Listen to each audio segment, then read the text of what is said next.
been at a workshop where you're afraid to ask a question? Every single one, especially when it's David Greer and Steve Kaufman.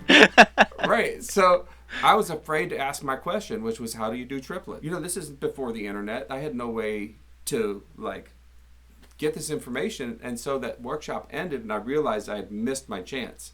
So I ran across the field to catch Steve Kaufman. And I said, how do you do triplets? So I'm here with Hayes. Let's just roll this sucker. Ready? So I'm here with Hayes Griffin.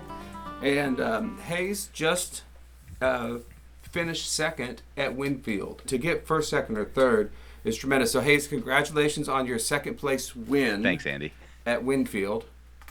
So I watched the whole thing, and I was amazed with it. I also saw your pieces a couple days in advance because I called you up and was like, you have to play them. Yes, you forced me to play my pieces, right? Yeah. Yeah. So here's what I saw. Everybody was great. Here's what I saw. One thing that you did different than everybody, and that you flat picked all your triplet. It's hard to do flat pick triplets. For me, it is. And so, like, a lot of times, I'll play, like, kind of hammer-on triplets. Like, I'll do things like, you know, stuff like that, you know, where it happened in a hammer-on. But you were picking them, and I thought that was really amazing. So, tell me, give me the secret to that, Ace. I want the secret. The secret. Well, I'm so happy to share the secret because, no joke, Andy, I couldn't do this style of triplet until about like 3 years ago. Before that period, I was all hammer on and pull off triplet kind of things like you're talking about. Yeah. And the thing that changed it for me, there was this really cool video on YouTube by a guy named Troy Grady. He has a channel called Cracking the Code, you know, and he does like a lot of metal guitar players on there. But he also has some videos of like David Greer and Molly Tuttle. Maybe you've seen those ones on there too. He's got that like camera, you know, where you can see the right hand doing all that thing. And one thing that I noticed when I was watching this one particular video, Troy was talking about there are kind of like two motions in the right hand that we use. There's like a, what he calls like clock face motion or double escape, where you're kind of picking through with the wrist. You know what I mean? So you can... Like a pendulum. Yeah, so you can pick through the string and your hand is free to kind of scoop into any other string, no matter whether it's an upstroke or a downstroke, right? So that's the style of picking that I was doing forever, and I think you do it too. Because of your video a couple years ago about belly strings, I started studying a little bit of the Troy Grady stuff. I started taking him more seriously. Yeah. At first I didn't like it because he did this video about Carl Miner where he used cross-picking wrong, and I was like, well, you don't know anything because that's not how we talk about cross-picking. But it's not, it doesn't matter. Troy has so much good information in those videos. I really think it's amazing what he's doing. But keep going. I agree with you. I think he's the guy, like, Cracking the Code is the most apt name for his channel ever because he cracked the code. He watched Eric Johnson and Eddie Van Halen and all these like great 80s shredders, you know, and figured out their thing. And the thing that was the difference between like them and us was that instead of this like side to side wrist motion is like this rotational motion that you see them using, like tremolo picking, most of us would think about. So like you're a mandolin player, so you get this, you can do a good tremolo. It's more like taking that style of right hand approach to these triplets. And one key element to that is not just the wrist jiggle that is involved with a tremolo, that rotational motion, but how your hand is you know, kind of cocked in relation to the strings.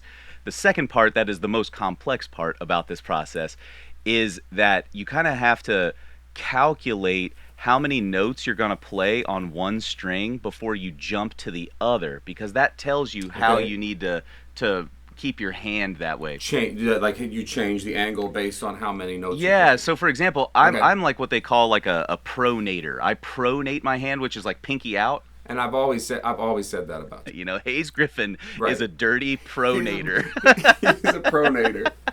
What's pronated? Pronated is like going this way. Pronated is like pinky out. That's how I think about it. Like pronated, pinky out. You know. And then supinated is the other one, where it's like gypsy jazz style, where they've got that kind of like Right, where they're slamming the pick into the strings. exactly Like the oud players. And yes, stuff. like Yeah. oud players are almost exclusively supinators. You know, I'm a Right. pronator, so Right. to do the pronation, like you would take, so for example, the triplet licks you saw in a lot of my Winfield arrangements, I would play 3 notes on a string. Yeah. And now, since I'm pronated, you can see my hand is free of the guitar to do an upstroke on a new string. Okay. But now, if I do 3 notes there, I'm caught between the strings. So after your first string, you have to do even note groupings to keep your hand cocked the same way. So for pronation, you do an odd number of notes on one string and then even number of notes after that to keep the pattern going. So it's kind of like 1, 2, 3, and then 1, 2, 3, 4, 5, 6.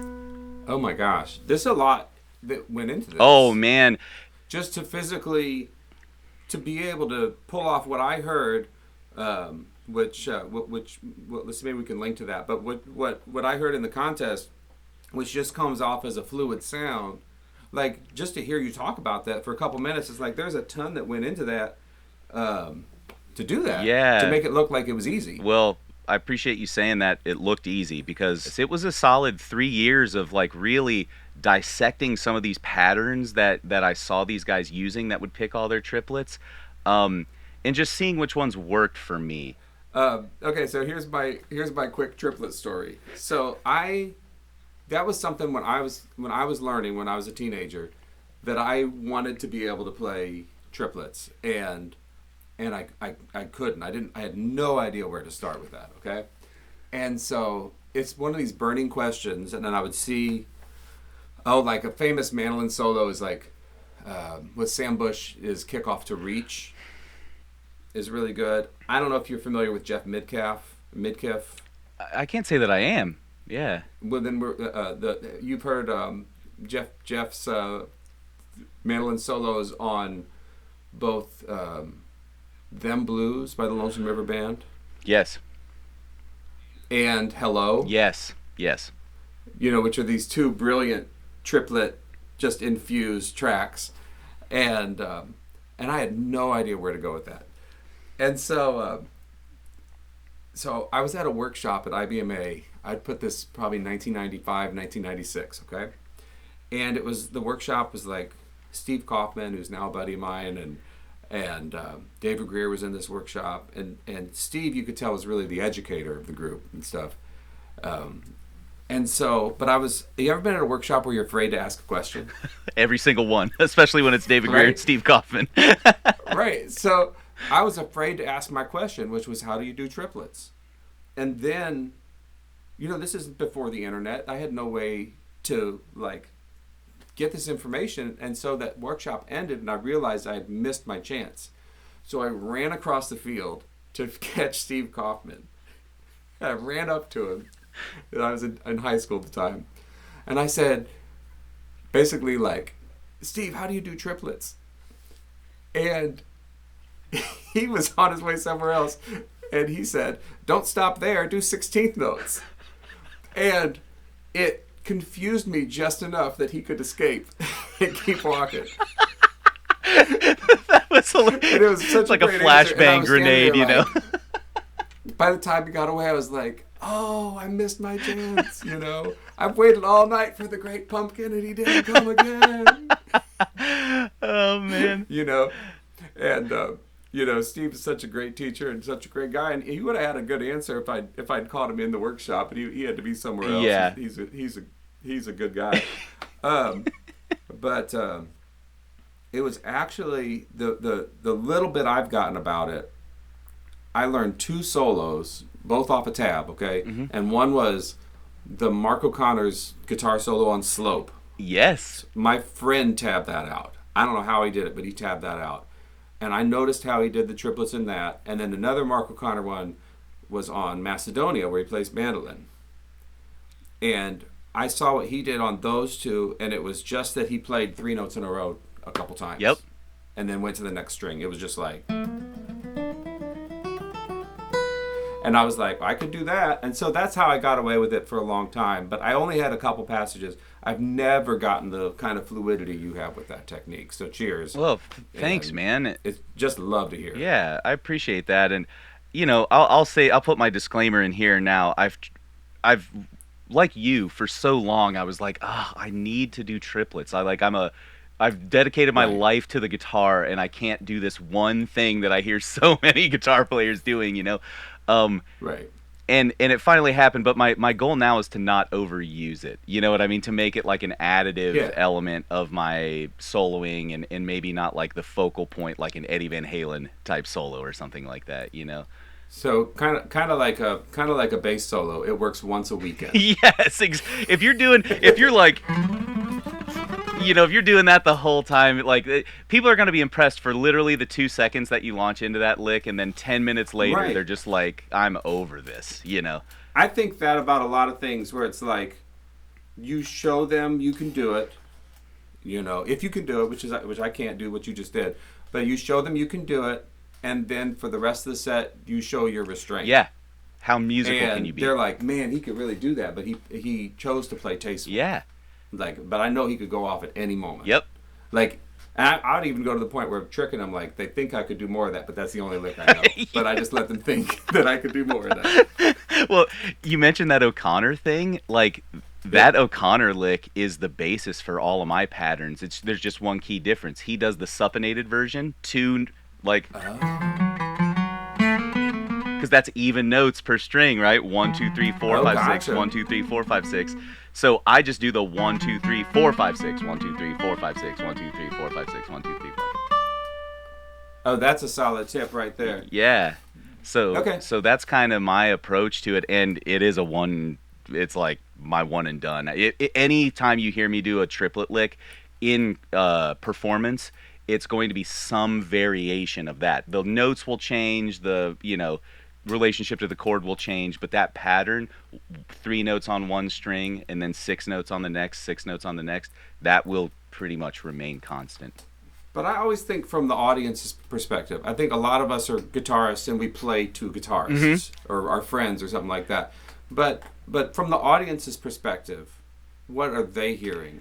And so when you use a technique like that, I don't want to say like trick. It's not a trick. It's a technique. When you use a technique like that, it's like to communicate something. Yeah. And so maybe you're communicating, the climax of the solo, the climax of the song, where you can't say any more with the words. You can't say any more with the emotion of the song takes over, and it requires this flurry of notes. And it's not. It can be to impress somebody, but it can also be to communicate that emotion. And then the audience isn't thinking about what technique you used to get there. Yes. They are just receiving it like we as an audience receive the emotional content of the music, and they're thrilled. And they never had to think about, the steps we Yeah, we took to no, get the there. guy in the front row is not like, I think he played that 3 note per string pattern again, like, right? Hayes, thank you so much for the tips, and we'll all go be checking out the Troy Grady videos, and we'll go listen to your Winfield round and stuff Yeah, that we're man. talking about. But thank you so much. It's good to see you. No, it's great to see you too, bro. I appreciate it, Andy. All right, man. See ya.